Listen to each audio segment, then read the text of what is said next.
This is the Horse Radio Network. This is episode 645 of Horse Tip Daily. A different horse tip, a different equine topic, a different equestrian expert every day. Horse Tip Daily brings the world of equine knowledge to you, one day at a time. Today's tip is brought to you by EquestrianCollections.com, the whole universe of equestrian shopping delivered right to your door.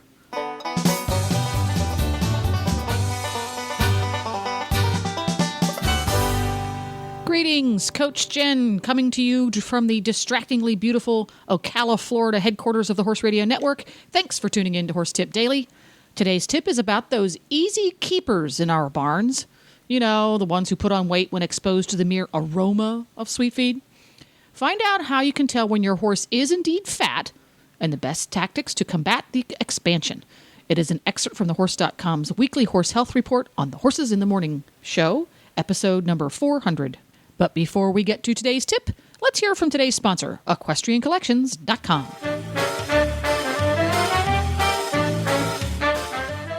Howdy, everybody. Glenn here from the Horse Radio Network, and I'm speaking to Debbie, and we have our Equestrian Collections Product of the Week.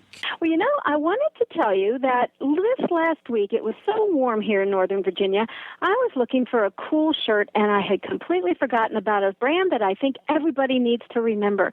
That's the Carrots Ventilator shirts. These come in sleeveless, they come in short sleeve, or they also come in long sleeve. They are so comfortable, and they look so good. And they also come in plus sizes as well as kids. So we have everybody covered with the Carrots from in the show ring to on the trail. That's the Ventilator Carrots shirt. And you can look at www.equestriancollections.com. In the search engine, just put Ventilator, that's Ventilator, and have a blast searching the different colors and styles. You know, I know these work because you see them down here in Florida. You see people wearing them all over Florida. My wife has some, and I know she's going to be wearing them down here as it gets hotter and stickier this summer. Yes, and you know, I wear them to work, and then I go home, and I wear them on the trail. They're good for everything. Yeah, whatever, you know, that material really does work at helping keep you cooler. Yes, absolutely. And the price point is terrific on these. Check out the Carrots Ventilator shirts at EquestrianCollections.com.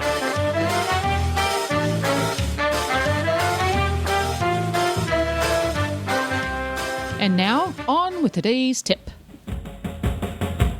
It's time for the weekly health report from thehorse.com. Fantastic information and their attempt to ruin Glenn's lunch every week.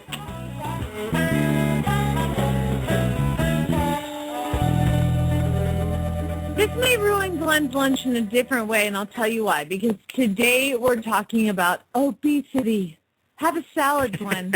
Have a salad. Seriously. Hey, I lost 15 pounds since I moved to Ocala. 15.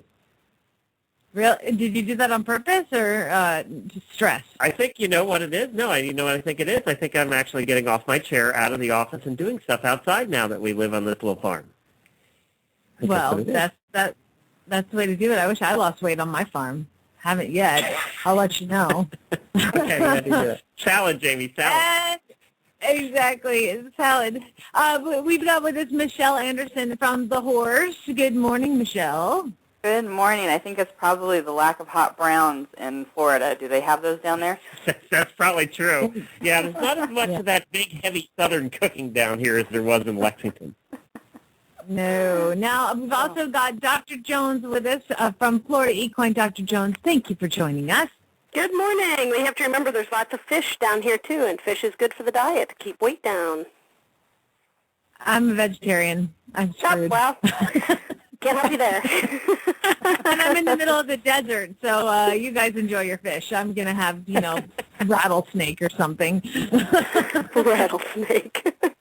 Well, we're going to talk a little bit about obese horses, and this really rings true for a lot of people because, my God, people think that they love their horses too much. Do you run into that, Dr. Jones? Oh, yeah, kill them with kindness. And actually, once you point out, because, of course, I'm not called out because their horse is healthy. I wish that was more common. I called out because there's a problem. And I'm looking at the horse saying, if you would cut back on the feed a little bit, we might not have some of these problems. And they're like, you mean I'm killing him with kindness? And they actually, say those words. And I said, yes, you are. So, yeah, that happens. And more specifically today, besides the horses being overweight, we're going to talk about what causes them to be overweight, especially this time of year. In the most recent issue, the May issue of the Horse, we have an article on summer grazing. Summer grass is coming on, and it's our horses the weight can creep up on them or on us pretty quickly. With the summer grass coming on, unless you live in the desert like I do, and then our horses don't see fresh grass as much as they would like. But Dr. Jones, why are horses more likely to gain weight on these early summer pastures that we're starting to see? Well, the spring grasses have the higher sugar contents and starch contents in them, and because they're new growth, and that's what a lot of people don't quite 100% understand is that the new growth, which is at the very base of your grass, is the most nutrient-based area of the grass for the horse to eat. So you got this big, let's say you buy property and you've got a pasture that's just high as the horse's knees or your knees, and you're thinking, oh, look at this great pasture, they're going to eat it, and they don't actually eat that pasture down. They go to the area where the grass is the shortest, and they eat that down to nothing, and you're like, why? It's because that tall grass has lost a lot of its nutrient base and a lot of its flavor, and the horses like to go for that more nutritious, smaller grass that's right down close to the ground. And so with spring coming in, you get that small start of burst of energy of the grass and pasture coming in, and that's where they're going to get their highest nutrient base. Yeah, on my property we're in the desert, but we have this one small area where we do get some grass, a little extra water ends up in that area when we water the lawn, and so we graze the horses there, and they never want to help me mow it and eat the tall stuff. They always go for the new fresh stuff and rip it up by the roots, which is not what I want them to do. But so that's tasting better for them, and they want to eat that. But what are some of the issues that eating this high sugar content grass, or just getting fatter in these early months? What kind of issues is that going to cause for our horses? Well, of course, you have those horses that are going to be the easy keepers, as we call them, the ones that can live on air, that don't really need much to graze on, and those that's sort of like me. I'm an easy keeper too. Yeah. So they're the ones that are going to be more affected by the starches and the sugars in the pasture. So for those horses, you'll either have to limit their time on the pasture, limit how much they intake on that pasture, or maybe even as easy as feeding them during certain times of the days where those starches and sugars are at their lowest point, which is, through the evening and late hours of the day. So you just kind of have to tailor it to your individual horse. And, you're talking about how do we know if our horse is going to be, putting on too much weight too fast. And I always tell people the weight tape is not an accurate weight of a horse because you got to take in their bone density and size, but it's pretty darn helpful for all of us at the farm to just wrap that weight tape around them once a month or once every 3 weeks during the early season and write it on a calendar. You've got to write it down, and everybody should have a calendar in their barn anyway. Write it on the calendar and say, on this date, horse X was this amount, and then 3 or 4 weeks later take it again and see if there's an increase. Because your eyes will see the increase too, but it'd be a little bit more accurate if you can actually see a big increase or not any at all. Dr. Jones, though, it's just like us, though, too. It's just like humans. You're talking about using the weight tape. Well, there's something that a lot of these riders use almost all the time, and that's a girth. It's just like our belt. I judge my weight gain and loss by the holes in my belt, and you can do the same thing with your girth. Absolutely. That's another good way. But you got to think of it. Some of these horses are pasture pets and maybe ridden once a month. That's true. That's true. So if they're not riding on a daily basis or weekly even basis every weekend, they might have to do the weight tape. Yeah. So let's say that girth is getting a little bit looser. What kind of issues is that possibly going to cause for your horse? I know people are concerned on the early grasses about laminitis. Are there any other things that your horse being overweight might cause? Well, yeah, laminitis is the number one concern, and that actually is not okay, they're getting fat and thus they're going to get laminitis. We see a lot of fat horses don't have laminitis, so you can't just equivalate that. It's what's going on inside their body. So their metabolism is not able to take care of those sugar, starches, and fructans that they're ingesting through the grass properly and moving them through the system properly. They tend to get stored up and cause this cascading effect that does cause laminitis. And we don't need to get into that today. But the other things you have to be concerned about is, let's say an aged horse, they have a little bit of arthritis like we do as we all get older.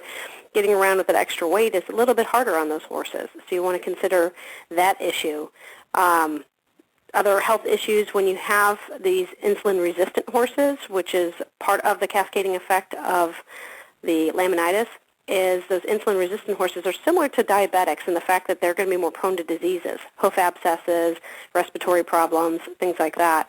So you've got a multiple factor issue when you do have a very heavy horse. And of course then you've got the concerns of lipomas or colics on your older horses that are heavy. So you mentioned the weight tape. Glenn mentioned the girth. Are there any other tools horse owners can use to monitor the weight of their horses? I also think, besides the weight tape, a body condition score of your horse is very pertinent. We, in our wellness program, we have a body condition score as part of our exam, and we see the horses twice a year. So we do an exam twice a year and put the body condition score. So hopefully we kind of nip that in the bud if we tend to see them getting a little too heavy. But the body condition score is huge. I did have a laminitis horse come into my practice a few years ago, and she said, my horse is so skinny, I've been putting the food to it. She took the sheet off the horse, and this horse was grotesquely overweight in the fat pockets area, but you could still see its ribs. All she was doing was looking at the ribs. She did not notice the huge crusty neck on this little tiny gelding and the huge fat deposits above the tail head and the huge fat deposits behind the shoulder. She didn't see all that. She just saw the ribs were lacking and felt that her horse was skinny and needed more pounds put on. That poor horse, went down the insulin-resistant road quickly and laminitis quickly. So what do you do with that, though?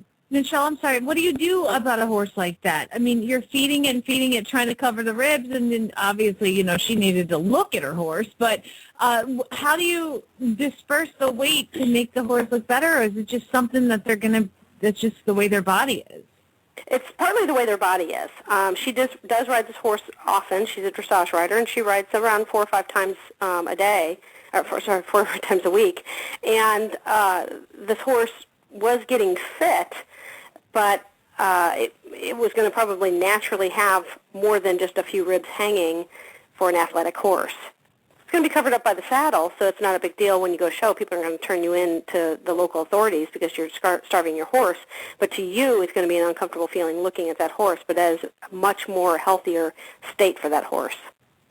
And the dressage riders love fat horses. Oh, they absolutely love. Oh, and we've talked a little bit about I'm a dressage rider, but I find that I have a hard time judging my own horse's weight. And my vet came out recently for my spring exams, and he looked at my horses in their paddocks and said, "Oh, well, it doesn't look like they're having an eating problem."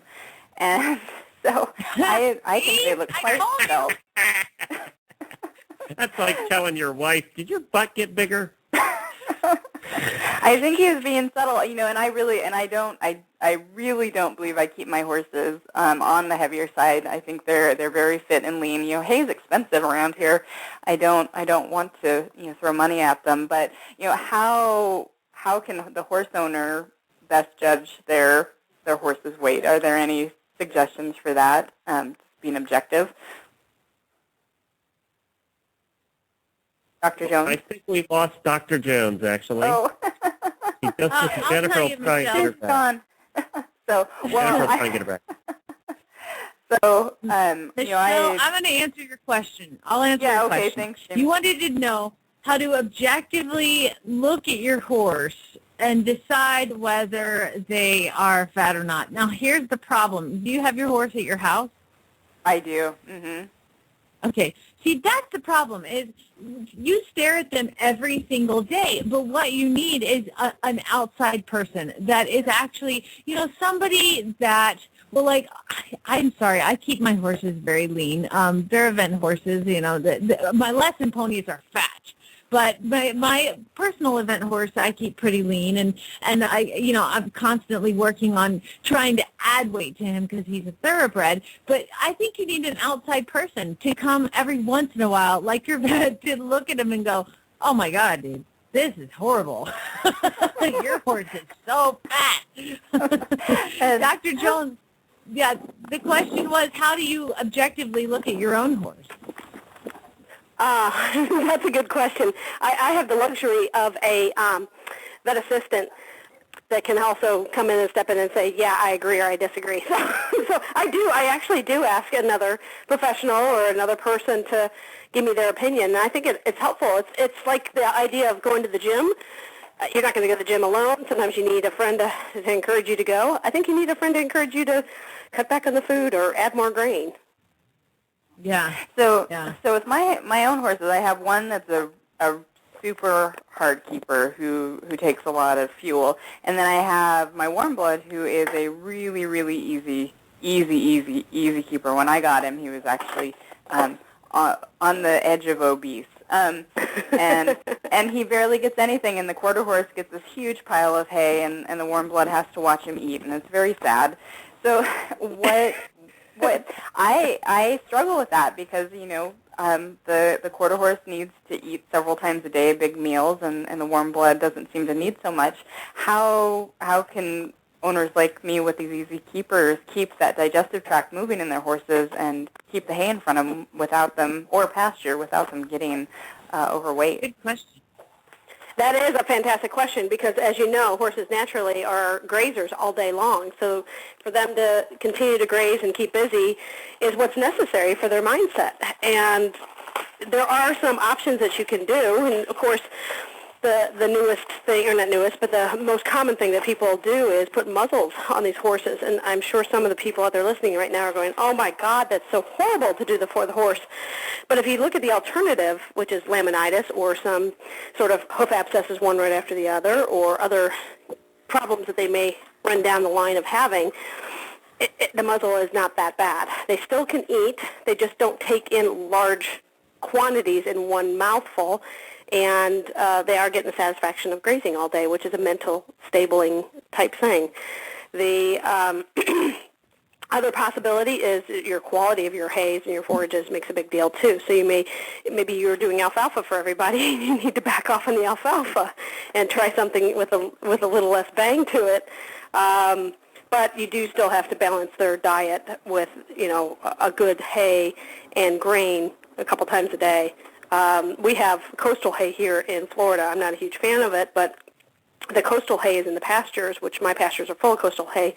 It doesn't provide a whole lot of nutrient base for the horse. It has some nutrient base, but like my old mare that used to be here, she would have alfalfa or a TNA added to her diet in the morning and the evenings when she was in her stall so that she could get a little bit better nutrient base, because the hay that's out in my pasture was decent, but it wasn't as great as a good grass hay like an Orchard or a Tifton 44, which is in this area. Then the other thing you have to consider is possibly feeding them in smaller amounts, or have them consume smaller amounts of hay. There's certain bags, hay bags, that are structured so they can take smaller bites of hay, and they make that flake or two last throughout the day. These companies have made these boxes that you can put hay flakes in that have little slits where the nose can fit in just to take small bites of the hay, and it's on a spring loaded, and it releases small bites of hay throughout the day for them, for those like in a stall or in the evenings if you want the hay to last to the evening. There's those kind of options where they have to kind of fish for that big bite of hay, but they're still getting the hay, they're still getting the satisfaction of grazing, they're just taking it in smaller quantities. Now, I've been looking into using the nets, the hay nets, the slow feed hay nets with the tiny little holes in them for my warm blood. And yesterday when we were talking, Dr. Jones, for me, I worry about him getting a shoe caught in it because he's he likes to mess with things, and I also want his head down. For me, I want his head down when he's eating and not eating from up high.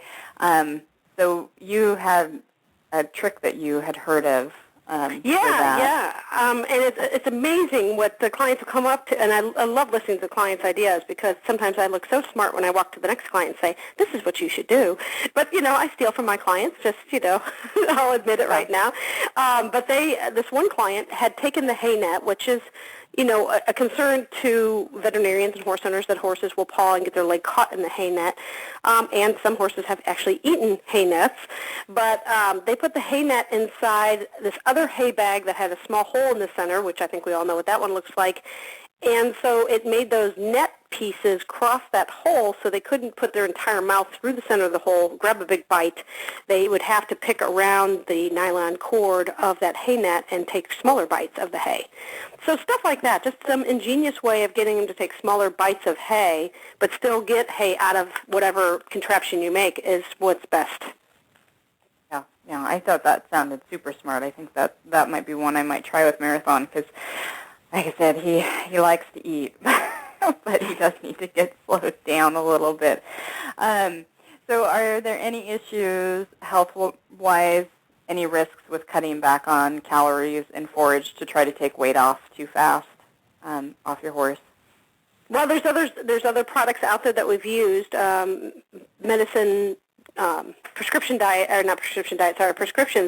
that we've used to help horses reduce the weight.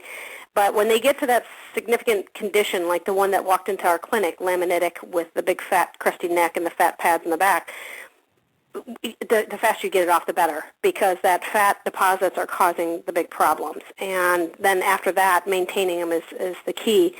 So I don't think there's any risk to getting the fat off the horses. It's if you go the other direction and you have them too thin, then you have those kind of risks of immune system risks like you would with the overweight horse.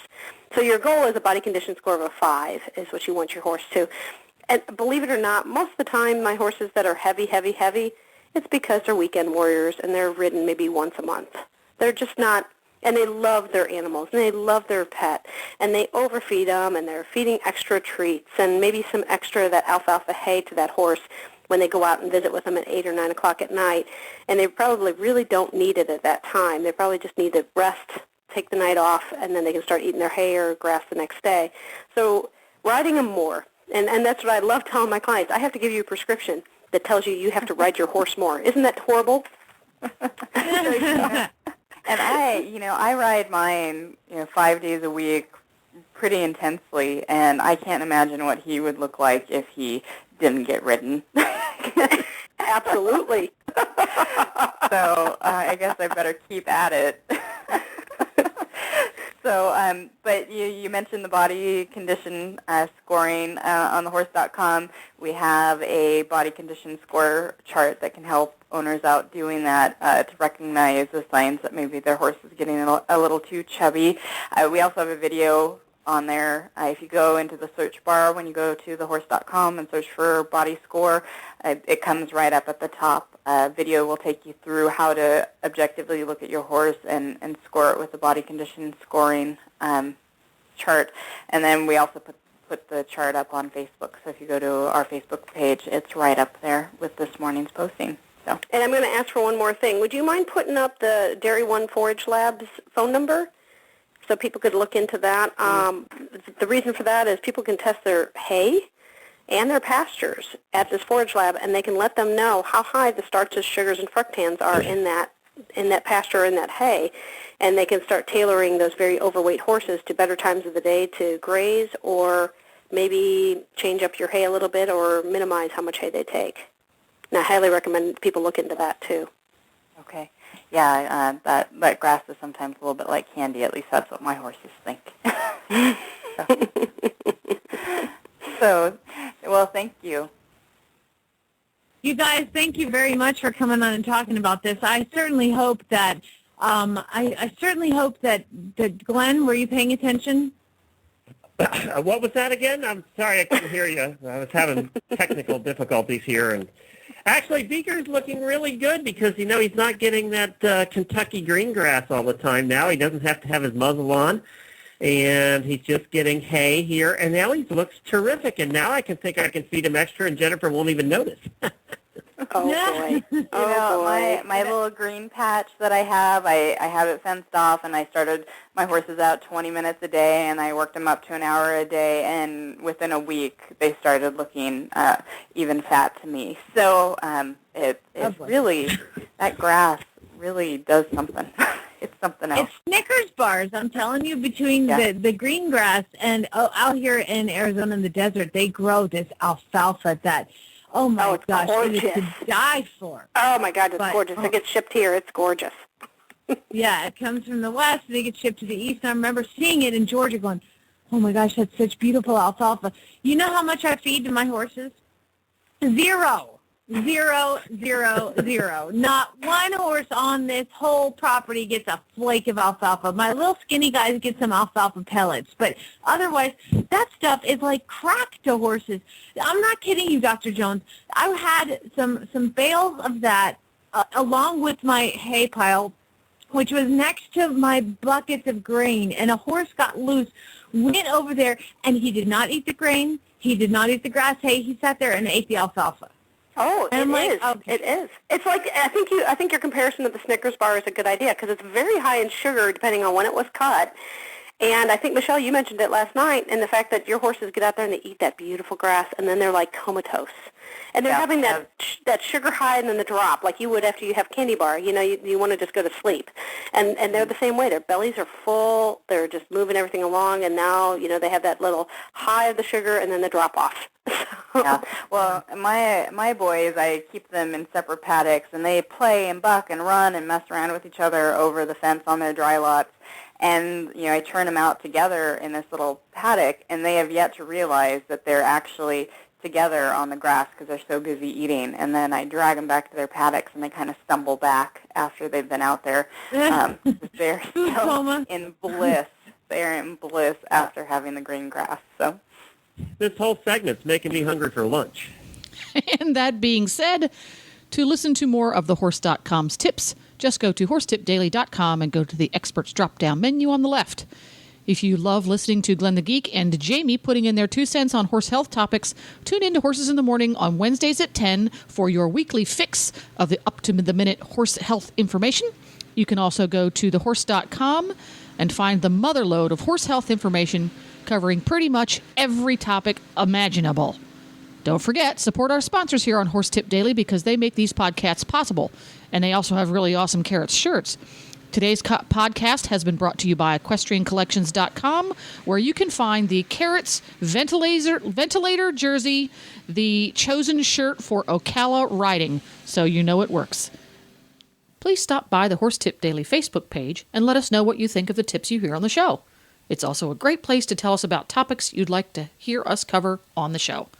You can subscribe to all the great shows on the Horse Radio Network through iTunes or Zune and get your horse podcasts automatically downloaded to your iPod, Zune, or MP3 player. You can also listen to the shows right on Facebook. The player's right there every day. I'll be back again tomorrow with another new expert and a different horse tip. Until then, go ride your horse! The Horse Radio Network and the Horse Radio Network hosts are not responsible for statements of guests or their opinions. Use your own judgment when listening to the tips provided by the experts on Horse Tip Daily.